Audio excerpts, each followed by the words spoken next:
Okay, this I watched back when it was released. It's been a bit, but Constance is going to be playable. So, revisiting this, knowing that, I think is valuable. Let's go back.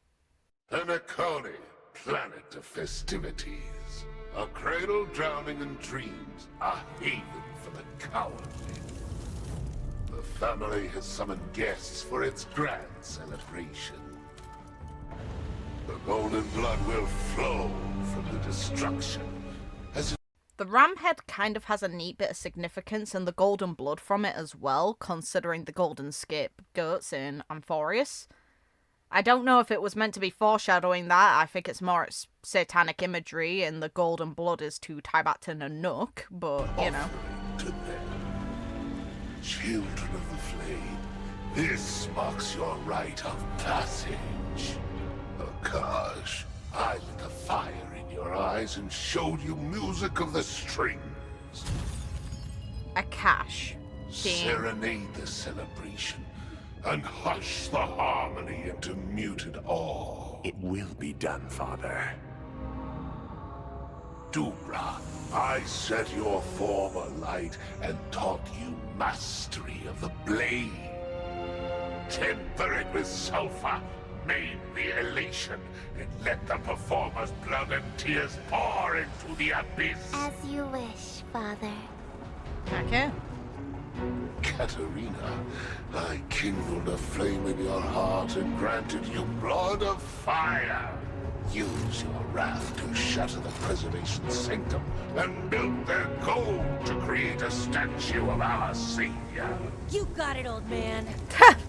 The way it's said, God. And Constance at last. My most ambitious and exceptional child. There is nothing more to teach you. Just remember, without Pelicone's midnight hour, strip away all they hold dear, and leave naught but the remembrances too. So, here there's an association for Constance, obviously, with Remembrance, which is reiterated again in her drip marketing. This is, of course, the one who... God. We have potentially 3 more playable characters that will eventually turn up. This is the following day after the first drip marketing, meaning Constance is maybe the only character in 3.8. Which is fair enough, I don't mind that. But it means that there's these 3 to appear again in the future, which does matter. So, depending on the next Aeon or path to show up in the story, could dictate which of these 3 there are. Because each of their paths tie to paths that we haven't actually... Preservation we interacted with, but we haven't interacted properly beyond, like, side involvement. We haven't seen or faced the IPC head-on yet. Harmony, we have faced, but because of what happened with Duke Inferno, we didn't face the member of Everflame Mansion that should have turned up there. While Elation, we haven't seen them really. The only involvement we've had of that path has been Aha laughing in the background of Fantilia's fight, and the fools, the masked fools, turning up in certain places. Sampo in Bellabog and moving around ever since, and Sparkle in Penacony. And then there's also the potential of them appearing more in the future because of the mention of the future worlds we could be visiting.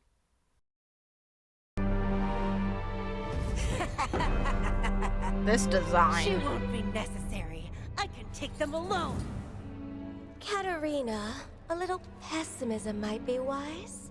And now she is One returning. will end up dead.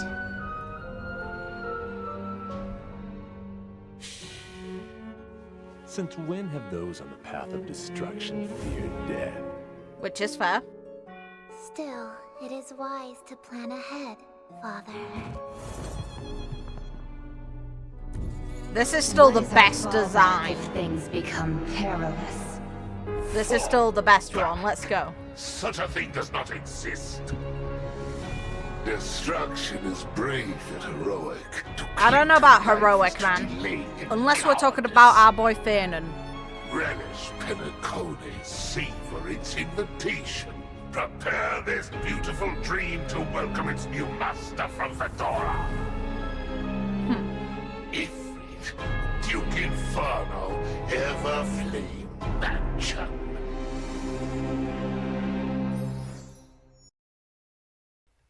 We know how things end up for him. He's gone. The thing that's funny is Acheron probably would have spared him, but it doesn't change that he died to nihility, which makes Constance's path being nihility kind of ironic and funny, and kind of messed up too. But it also has the potential to just be the case because of a gameplay. It'd be neat if it's a reference to what happened with Duke Inferno and the progression of maybe her mentality in the aftermath of that. It mentions her interest in remembrance still, though, in her drip material. That doesn't mean she's necessarily going to go through with what he suggested. But she is appearing in Penacony and aiming to potentially tie it into remembrance. That kind of provides an interesting opportunity for actual past striders of remembrance to become involved again. Though we've gotten no other drip, I do think the potential for interactions with this girl and past striders of remembrance is quite fun and quite high, considering it's a Memoria-based location. It's a dreamscape, which is where remembrance and Enigmata overlap.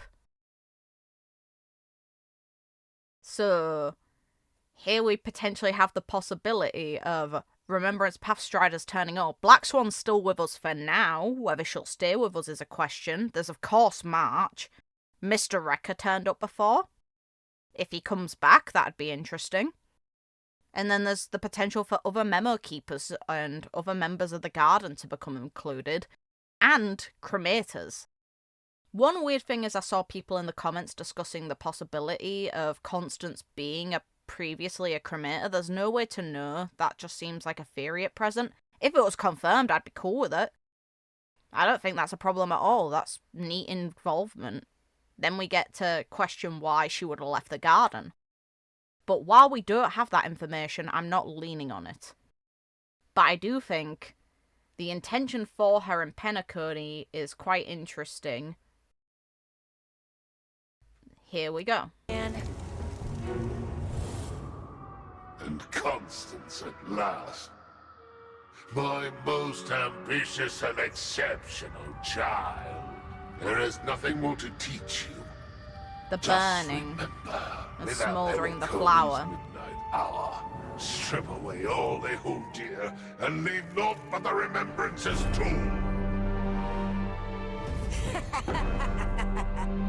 She won't be necessary. I can take them alone. Katarina, a little pessimism might be wise. The voice direction here is still sweet as hell, by the way. But it's interesting they changed the type of flower on her hat, looking at a design here versus the drip material. I don't get why they did that, but okay. That's fine. I also want to look at the background. Festivities. There doesn't seem to be any curtaining that matched what was shown in her drip material here either. Like, there was this flowing bit of fabric that appeared inside of Constance's drip that just doesn't seem to exist in the location. Like, the curtains here don't match it at all. So I'm curious where or why they designed it that way. Doesn't make it an issue, I'm just curious. But yeah, no, it creates a lot of intrigue, and something kind of surprising is she's seemingly looking back at us. Unless she's looking to a side, her eyes seem to line on us as if she's aware of our existence, or purposefully framed to be at least somewhat aware of being observed. They've created a lot more intrigue for what's going on in Penacony. I didn't have any exact idea what could happen there. The idea of Everflame Mansion trying to deliver on the expectations Efreet had of them is very interesting indeed. It makes a really neat starting point, and creates a lot of room for confrontation as well. But there's also the possibility that she's just returning, doing one last thing. We don't know if she's still pursuing destruction actively. If she is, that's totally fine. I'd like to know what her intentions would be after Penacony. They've given us quite a bit, and I like it. I still want to see this girl, the playable. Like, look at that! The way her body just, like, draped down and this thing appeared. Let's go. It's interesting that this guy isn't the focus, considering his direct association with Harmony. But, oh well, we'll live with that. This girl being associated with elation is crazy, is the contrast to it. Remembrance being her, fair. Preservation and her looking like a jailbreaker, like some bad cop, also makes sense. Like, it's... Do they hold a candle to the actual Lord Ravagers, Nanook's actual selections for who is going to kill paths? No.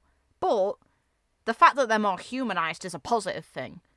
And the fact that we saw these guys first before seeing the real deals that Nanook has picked made clear how insignificant by comparison they are, but it means that it's a more human effort. You're comparing the efforts of an actual god to kill these paths to the efforts of a mortal trying to do it, who has very different drives and ideas. Both are interested in destruction, but the way that destruction plays out seems different to each individual involved. But yeah, let me know what you think. I still find Constance's connection to the Black Dahlia quite interesting. Like, calling her the Dahlia and there being a murder victim called the Black Dahlia after what happened to Duke Inferno. It may not have been intentional, but it's still a fun comparison to make. I don't get why the flower on her hat changed, but it's still... Her design has remained mostly intact, so maybe the flower choice is a mourning of sorts for Duke Inferno, or a change of perspective represented by the flower. We have no way of knowing until we come across her. For now, we've still got Amphorius to focus on, but I still want to consider the future, especially when the future is actually looking very fun too. And if this somehow leads into what the next world is gonna be, let's go! Yeah, let me know what you think. Have a good night, morning, day, whatever time it is, wherever you guys are in the world, and take care of yourselves.